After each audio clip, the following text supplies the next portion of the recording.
Sevens Golden Diamonds, Ermalur, Vadadala. LDF Cherlai local convention മുൻ councillor Benny Fernandez ഉദ്ഘാടനം ചെയ്തു.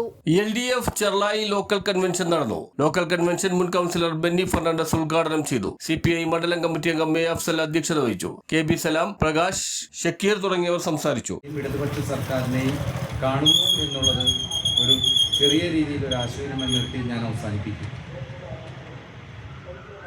ഒന്നാമത്തെ കാര്യം വളരെ പെട്ടെന്ന് ചുരുക്കി പറയാം. നമുക്കൊരു പ്ലാനിംഗ് കമ്മീഷൻ ഉണ്ടായിരുന്നു. ആ പ്ലാനിംഗ് കമ്മീഷനാണ് 28 സംസ്ഥാനങ്ങൾ, രാജ്യത്തിലുള്ള എല്ലാ സംസ്ഥാനങ്ങൾക്കും ഫണ്ടുകൾ വീതിച്ചു കൊടുക്കുന്നത്. കഴിഞ്ഞ 10 വർഷക്കാലം മുമ്പ് മോദി ഗവൺമെൻറ് വന്നപ്പോൾ ആ പ്ലാനിംഗ് കമ്മീഷൻ ഇല്ലാതാക്കി.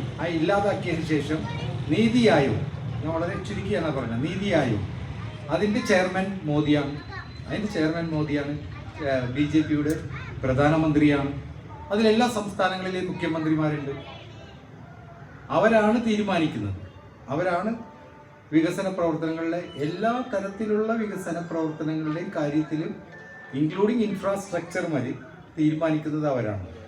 ഞാനത് പറഞ്ഞത് മോദി ഗവൺമെൻറ്റാണ്, നീതി ആയോഗിൻ്റെ മോദിയാണ് അതിൻ്റെ ചെയർമാൻ. ബാക്കിയുള്ള സംസ്ഥാനങ്ങളിൽ മഹാഭൂരിപക്ഷം ഭരിക്കുന്ന സംസ്ഥാനങ്ങൾ BJP ആണ്. 4-5 സംസ്ഥാനങ്ങൾ എടുത്താൽ 4 എടുത്താൽ കോൺഗ്രസ് ആണ്. നമ്മളാണെങ്കിൽ ഇടതുപക്ഷമാണെങ്കിൽ കേരളത്തിലുള്ളൂ. News bureau, Mattancherry.